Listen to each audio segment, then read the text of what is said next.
ओम शांति। आज बाबा ने देखा कि बच्चों को अभी तक भी माया दो रूपों से सताती रहती है। एक है व्यर्थ संकल्प, दूसरा है मैं ही राइट हूँ, मैंने जो राय दी वो सही दी और मैं जो समझता हूँ वो सही है। तो बाबा ने कहा कि बच्चे, आप माया को पसंद करते हो, माया को आने देते हो, इसलिए माया आती है। तो बाबा ने कहा कि मैं रोज़ आपको मुरली में 4 विषयों पर होमवर्क देता हूँ। आप अपने मन को, बुद्धि को उसमें बिज़ी रखो तो ये माया परेशान नहीं करेगी। और जो बच्चा वैसे भी स्कूल में भी जो बच्चा जितना ज़्यादा होमवर्क मिलता है वो उतना ज़्यादा बिज़ी हो जाता है होमवर्क करने में। तो बाबा भी हमको रोज़ होमवर्क देते हैं, मनन चिंतन। मन के लिए कितना अच्छा अन्न देते हैं, तो मन को वो अन्न हम रोज़ खिलाते रहें तो माया नहीं आएगी। ओम शांति। आज बाबा की 20 तारीख की वाणी है। बाबा बताते, मीठे बच्चे, 20 तारीख नहीं, सॉरी, आज बाबा की 10 तारीख की वाणी है। बाबा बताते, मीठे बच्चे, देह अभिमान छोड़ देही अभिमानी बनो। देही अभिमानियों को ही ईश्वरीय संप्रदाय कहा जाता है। आज का प्रश्न है, तुम बच्चे अभी जो सत्संग करते हो यह दूसरे सत्संगों से निराला है, कैसे? उत्तर है, यही एक सत्संग है जिसमें तुम आत्मा परमात्मा का ज्ञान सुनते हो। यहाँ पढ़ाई होती है, एम ऑब्जेक्ट भी सामने है। यहाँ दूसरे सत्संगों में ना ये पढ़ाई होती है ना कोई एम ऑब्जेक्ट है। ओम शांति। रूहानी बच्चों प्रति रूहानी बाप समझा रहे हैं, रूहानी बच्चे सुन रहे हैं। पहले पहले बाप समझाते, जब भी बैठो तो अपने को आत्मा समझकर बैठो, देह न समझो। देह अभिमानी को आसुरी संप्रदाय कहा जाता है, देही अभिमानियों को ईश्वरीय संप्रदाय कहा जाता है। ईश्वर को तो देह है नहीं, वह सदैव आत्माभिमानी है, वह है सुप्रीम आत्मा, सभी आत्माओं का बाप, परमात्मा अर्थात ऊंचे ते ऊंचा। मनुष्य जब ऊंचे ते ऊंचा भगवान कहते हैं तो बुद्धि में आता है कि वो तो निराकार लिंग रूप है। निराकार लिंग की पूजा भी होती है।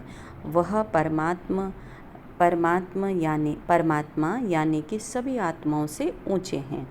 वह भी आत्मा, परंतु ऊंच आत्मा, वह जन्म मरण में नहीं आते, यानी कि परमात्मा भी आत्मा ही है, लेकिन कैसी आत्मा है? वो जन्म मरण से परे हैं। बाकी तो सब पुनर्जन्म लेते हैं और सभी हैं रचना। बाकी तो सभी उनकी रचना है, पुनर्जन्म भी लेते हैं। ब्रह्मा विष्णु शंकर भी शिव की रचना ही है। मनुष्य सृष्टि भी सारी है रचना। तो रचता किसको कहा जाएगा? रचता जरूर बाप को ही कहा जाएगा। जब सब रचना है तो रचता तो एक ही हो गया, और उसी रचता को पिता कहा जाएगा। तो पुरुष को भी रचता कहा जाता है। स्त्री को अडॉप्ट करते हैं, फिर उनसे क्रिएट करते हैं, फिर पालना करते हैं, बस विनाश नहीं करते। जैसे संतान पैदा करते हैं ना, तो पालते हैं लेकिन विनाश नहीं करते, ऐसे ही। और जो भी धर्म स्थापक होते हैं वो तो क्रिएट करते हैं, फिर उनकी पालना करते हैं। कितना कोई भी विनाश कोई भी नहीं करते। तो बेहद का बाप जिसको परमात्मा कहा जाता है, जैसे आत्मा का रूप बिंदी है वैसे ही परम पिता परमात्मा का रूप भी बिंदी है। बाकी इतना बड़ा लिंग जो बनाते हैं वो सब भक्ति मार्ग में पूजा के लिए। बिंदी की पूजा कैसे हो सकती है?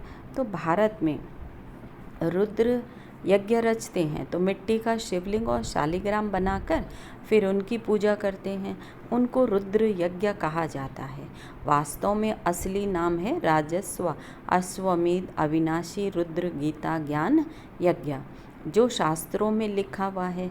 तो अब बाप बच्चों को कहते हैं, अपने को आत्मा समझो, और जो भी सत्संग है उसमें आत्मा या परमात्मा का ज्ञान कोई में नहीं है, ना ही कोई दे सकते हैं।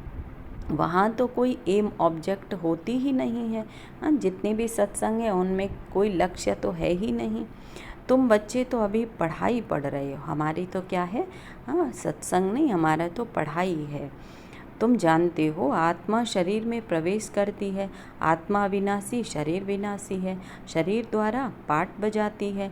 आत्मा तो अशरीरी है ना, कहते भी हैं नंगे आए थे नंगे जाना है, अर्थात शरीर धारण किया है फिर शरीर छोड़कर नंगे जाना है, यानी आत्मा आत्मा को जाना है।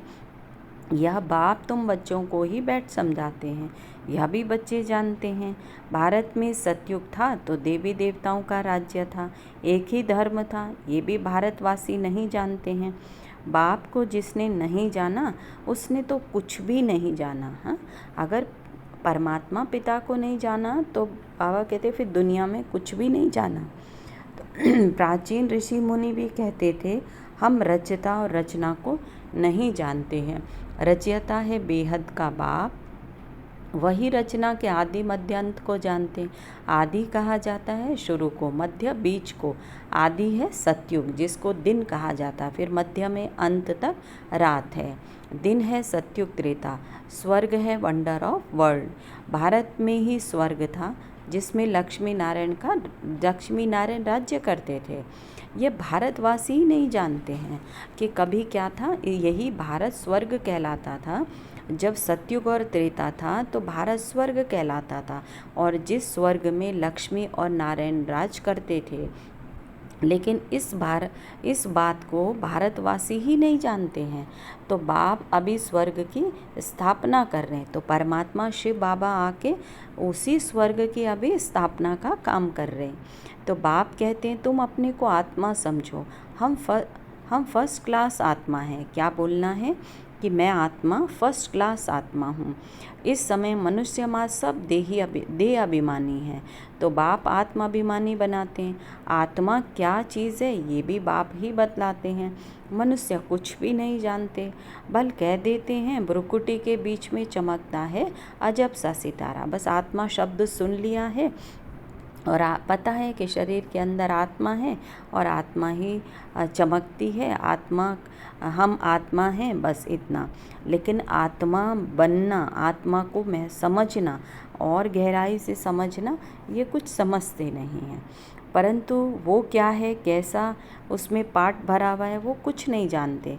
अभी तुमको बाप ने समझाया है, तुम भारतवासियों को 84 जन्मों का पाठ बजाना होता है। भारत ही ऊंच खंड है, जो भी मनुष्य मात्र है उनका ये तीर्थ है। सबकी सद्गति करने बाप यहाँ आते हैं, रावण राज्य से लिबरेट कर गाइड बनकर ले जाते हैं। मनुष्य तो ऐसे ही कह देते, अर्थ कुछ भी नहीं जानते। भारत में पहले देवी देवता थे, उन्हों को ही फिर पुनर्जन्म लेना पड़ता है। तो भारतवासी ही सो देवता, फिर क्षत्रिय वैश्य शूद्र बनते, तो पुनर्जन्म लेते हैं ना। इस नॉलेज को पूरी रीति समझने में 7 रोज लगते हैं। पतित बुद्धि को पावन बनाना है, या लक्ष्मी नारायण पावन दुनिया में राज करते थे ना, उन्हों का ही राज्य भारत में था। तो कोई धर्म नहीं था, एक ही राज्य था। भारत कितना साल्वेंट था, हीरे जवाहरातों के महल थे। फिर रावण के राज्य में पुजारी बन गए, यानी कि कलयुग में आकर रावण का राज कहाँ है, अभी कलयुग में है। जब सतयुग में था तब तो हीरे जवाहरातों के महल थे। सोमनाथ का मंदिर था, एक मंदिर तो नहीं होगा, यहाँ भी शिव के मंदिर में इतने हीरे जवाहरात थे जो मोहम्मद गजनबी ऊँट भर कर ले गया सोमनाथ के मंदिर से। इतने माल थे, ऊँट तो क्या लाखों ऊँट ले गए तो भी भर न सके, लाखों ऊँट में कोई ले जाए तो भी भर न सके, इतना था। सतयुग में तो सोने हीरे जवाहरातों के अनेक महल थे, एक ही नहीं था। तो मोहम्मद गजनबी तो अभी आया है। द्वापर में उससे पहले कितना सोना रहा होगा जब वो ऊँट में भर के लेके गया, और इतना तो लेके भी नहीं जा सका।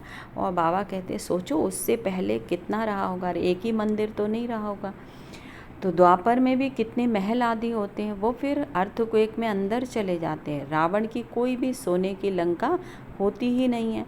रावण राज्य में तो भारत का ये हाल हो जाता है, 100% इरिलीजियस, अनराइटियस, इनसॉल्वेंट, पतित विशेष, या नई दुनिया को कहा जाता है वाइसलेस। नई दुनिया अर्थात नई दुनिया का नाम है नर्क। नई दुनिया अर्थात नर्क। तो वाइसलेस भारत शिवालय था जिसको वंडर ऑफ वर्ल्ड कहा जाता था। बहुत थोड़े मनुष्य थे, अभी तो करोड़ों मनुष्य हैं। विचार करना चाहिए ना, अभी तुम बच्चों के लिए यह पुरुषोत्तम संगम युग है, जबकि बाप तुमको पुरुषोत्तम पारस बुद्धि बना रहे हैं। तो बाप मनुष्यों से देवता बनाने की तुम्हें सुमत देते हैं।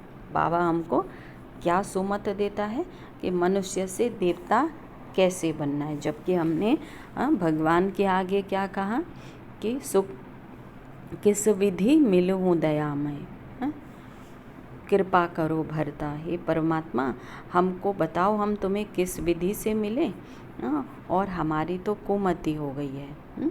भगवान से कहा ना कि हमारी तो कुमति हो गई है।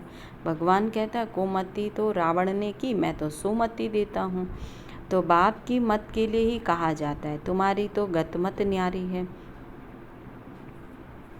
तो इसका भी अर्थ कोई नहीं जानते। तो बाप समझाते मैं ऐसी श्रेष्ठ मत देता हूँ जो तुम देवता बन जाते हो। अब कलयुग पूरा होता है, पुरानी दुनिया का विनाश सामने खड़ा है। मनुष्य बिल्कुल ही घोर अंधियारे में कुंभकर्ण की नींद में सोए पड़े, क्योंकि कहते हैं शास्त्रों में लिखा है कलयुग तो अभी बच्चा है। 40,000 वर्ष पड़े हैं।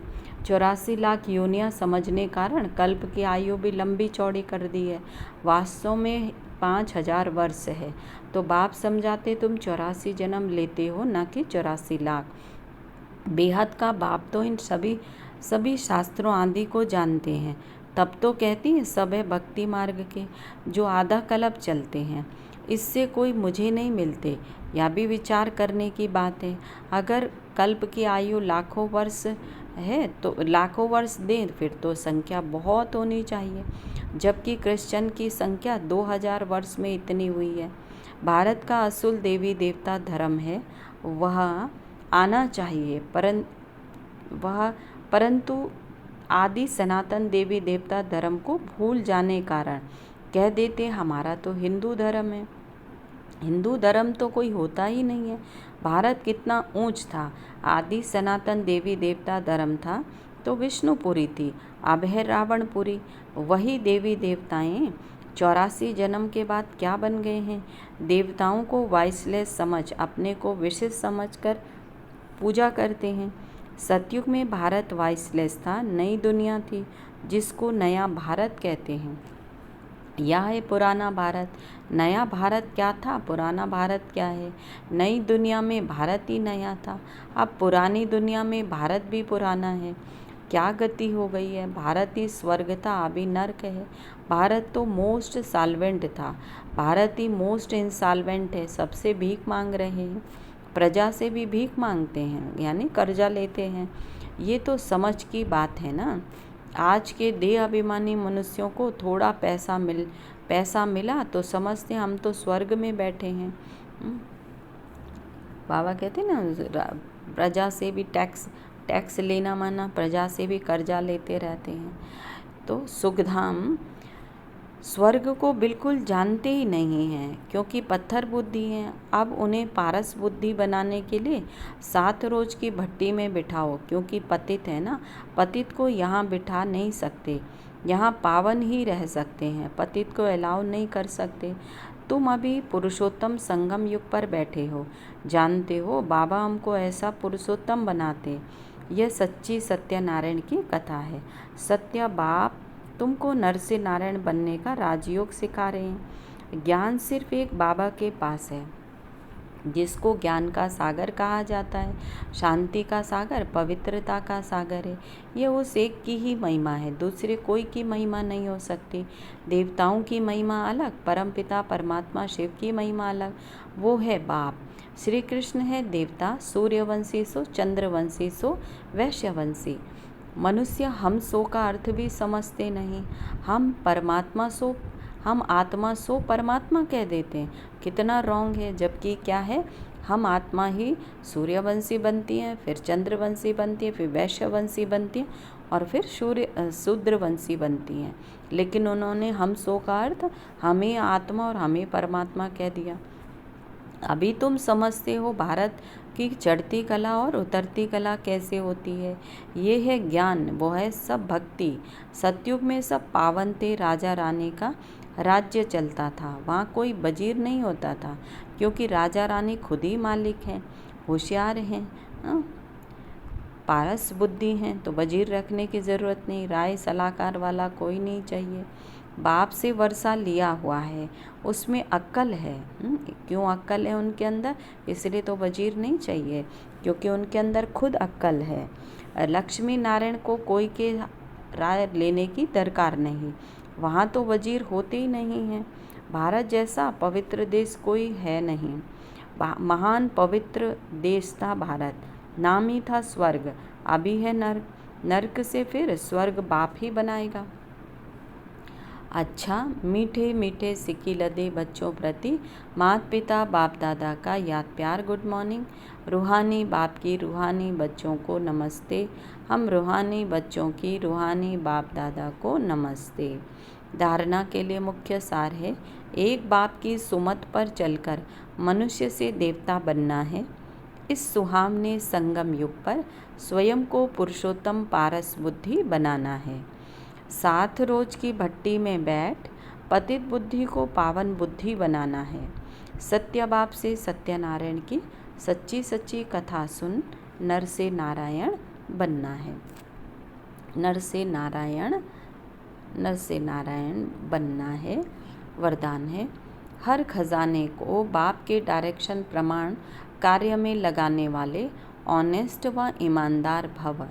बाबा समझाते हैं, ऑनेस्ट अर्थात ईमानदार उसे कहा जाता है जो बाप के प्राप्त खजाने को बाप के डायरेक्शन बिना किसी भी कार्य में नहीं लगाए। अगर समय, वाणी, कर्म, श्वास व संकल्प परमत या संग दोष में व्यर्थ तरफ गवाते हो, स्वचिंतन के बजाय पर चिंतन करते हो, स्वमान की बजाय किसी भी प्रकार के अभिमान में आते हो, श्रीमत के बदले मनमत के आधार पर चलते हो, तो ऑनेस्ट नहीं कहेंगे। ये सब खजाने विश्व कल्याण के लिए मिले हैं, तो उसी में ही लगाना, यही है ऑनेस्ट बनना। स्लोगन है, ऑपोजिशन माया से करनी है, देवी परिवार से नहीं।